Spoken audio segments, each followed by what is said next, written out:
नमस्कार दोस्तों, मैं अंकुर उपाध्याय स्वागत करता हूं आप सभी का आपके अपने YouTube channel share market analysis में। यहां आप सभी के साथ एक स्टॉक के बारे में डिस्कस करने जा रहा हूं जिसका नाम है सियाराम सिल्क मिल्स। और इसी सेक्टर से एक दो स्टॉक्स और आप सभी के साथ डिस्कस करना चाहता हूं, लाइक केपीआर मिल्स और वर्धमान टेक्सटाइल। तो ऑलरेडी काफ़ी अच्छा हो गया है, अभी 450 के पास आई थिंक पहुंच रहा है। मैं एक बार चेक कर लेता हूँ वर्धमान टेक्सटाइल का भाव। जी हाँ, 422 का हो गया। 430 का हाई लगाया इसने रिसेंटली और ऑलमोस्ट 435 तक गया था। तो ये तो 450 वाला टारगेट पहुंचता हुआ दिख रहा है, तो इसको भी अवॉइड करते हैं। तो केपीआर मिल्स की बात की जाए 789 पे है। तो ये दो स्टॉक्स ऐसे हैं ना जो आपको रडार पे रखने चाहिए, एक केपीआर मिल्स, एक सियाराम मिल्स। दोनों ही स्टॉक्स में एक एक कॉर्पोरेट एक्शन भी है। तो शुरू से शुरू करते हैं, एक एक करके सारी चीजों को डिस्कस करना। केपीआर मिल्स टेक्निकल टर्म्स पे है, प्लस आपका रिजल्ट्स भी आने वाले हैं। बाकी फाइनेंशियली फंडामेंटली सब जानते हैं इस कंपनी को, बहुत ही अच्छी कंपनी है, दिग्गज कंपनी है, लॉन्ग टर्म में निवेशकों का पैसा बनाते आई है और आगे भी बनाती रहेगी। सियाराम सिल्क मिल मैं टेक्निकल टर्म्स पे थोड़ा कम बोलूंगा और फाइनेंशियल टर्म्स पे ज्यादा बोलूंगा। तो पहले केपीआर मिल्स को शेयर करता हूं। 5 फरवरी 5 फेब यानी कि आई थिंक मंडे ही पड़ रहा है। जी हाँ, मंडे को रिजल्ट्स भी आने वाले हैं इस कंपनी के, तो पहले तो ये अलर्ट हो गया। अगर मैं इस स्टॉक की बात करूं तो ये मैंने भी थोड़े दिन पहले भी डिस्कस किया था। स्टॉक का भाव अराउंड 750 था। तब मैंने कहा था कि एक रेंज है, उस रेंज के लोएस्ट पॉइंट पे है। अगर आप इसको क्लोजली वॉच करोगे ना, इसके चार्ट को 6 महीने का चार्ट लगा के, तो आपको दिखेगा head and shoulder chart pattern, जहां पे ये कहीं ना कहीं राइट साइड के आपके शोल्डर पे आके दोबारा से ऊपर से नीचे आया है। जहां से मुझे लगता है ऊपर गया तो 850 तक के लक्ष्य बनेंगे। और आपके लिए जो स्टॉप लॉस निकल के आ रहा है वो भी 750 पे, जब मैंने बोला तो 730 का मैंने एसएल दिया था, अभी तो 790 हो गया है। तो आप स्टॉप लॉस 770 या 765 का रख सकते हैं। ये इसमें ट्रेडिंग टर्म्स पे टेक्निकल लेवल्स निकल के आ रहे हैं। स्टॉक अच्छा लग रहा है। और नंबर्स की बात करें तो कुछ टेक्सटाइल कंपनीज के अच्छे नंबर आए हैं, तो कुछ के खराब भी आए हैं। तो कहना मुश्किल है कि अच्छे आएंगे या खराब आएंगे। लेट्स सी, जैसे भी आएंगे एक्सेप्ट करेंगे हम।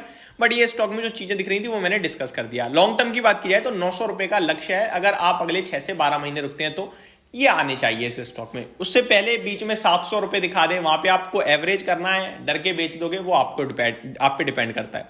दूसरा स्टॉक है Siyaram silk milk. Siyaram silk mills की बात की जाए तो इसके भी रिजल्ट्स आने वाले हैं। पहली बात तो ये रिजल्ट्स हैं इसके 8 फरवरी को। टेक्निकल चार्ट देखोगे, कंसोलिडेशन चला रहा है। And I think last weekend भी मैंने इसको डिस्कस करा था फाइनेंशियल टर्म्स पे कि ये एक शेयर इन्वेस्टमेंट के लिए है जिसके फाइनेंशियल फंडामेंटल्स बहुत अच्छे लग रहे हैं। वो मैं एक बार रिपीट टेलीकास्ट कर रहा हूं और कुछ नहीं है।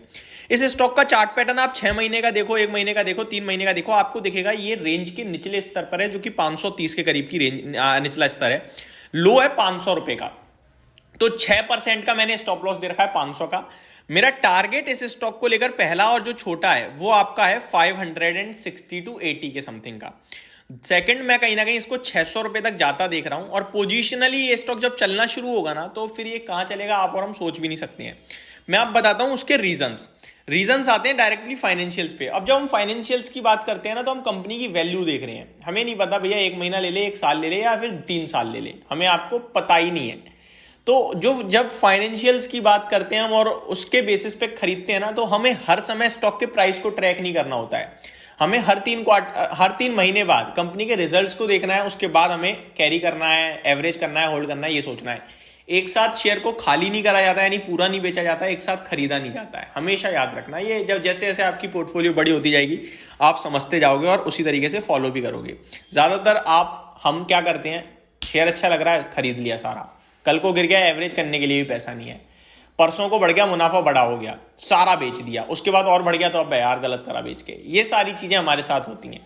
अभी सियाराम सिल्क मिल्क की बात करूं तो 2500 करोड़ का है इसका टोटल मार्केट कैप। और इसकी अगर 12 महीने की सेल देखोगे तो वो है 2150 करोड़ की। तो sales to market cap almost similar है। ठीक है, कंपनी 200-250 करोड़ का मुनाफा कर रही है 12 महीने में। तो उसके हिसाब से भी कंपनी के मुनाफे से 10 टाइम्स पे कंपनी का मार्केट कैप है, कुछ ज्यादा नहीं है। 255 रुपए की बुक वैल्यू है, 543 पे ट्रेड कर रहा है, तो 2 टाइम्स से थोड़ी सी ज्यादा की बुक वैल्यू है। तो महंगा तो बिल्कुल नहीं है। 12 के पीई पे मिल रहा है ये स्टॉक, जो कि लोएस्ट है ऑलमोस्ट इसके 5 साल के खुद के पीई रेशियो की बात करूं तो सबसे लो है 8.5 to 8 का और हाईएस्ट है 22 का, और ये 12 पे ट्रेड कर रहा है। तो आप खुद समझ लो लोएस्ट पे ही मिल रहा है। अगर पीयर कंपैरिजन करूं तो सियाराम सिल्क मिल वहां भी सबसे सस्ता आएगा। गणेश इकोस्फीयर, फेज 3 और बाकी के स्टॉक्स देखोगे तो इससे ऊपर ही मिलेंगे, लाइक डॉनियर इंडस्ट्रीज जिसका 18 से लेकर 57 का पीई है, बट ये आपको 12 के पीई पे मिल रही है। कंपनी की कंपाउंडेड प्रॉफिट ग्रोथ 52% है 3 साल की, 5 साल की 17% है और 10 साल की 16% है, और टीटीएम बेसिस पे -19% है, यानी 12 महीने में 19% की गिरावट है प्रॉफिट ग्रोथ में।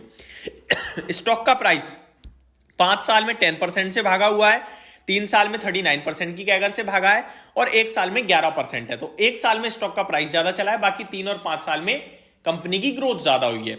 अगर शेयर होल्डिंग पैटर्न पे आऊं तो वो आपको 67.45% प्रमोटर्स होल्ड करते हैं, 1.75% एफआईआईज और 3.44% डीआईआईज।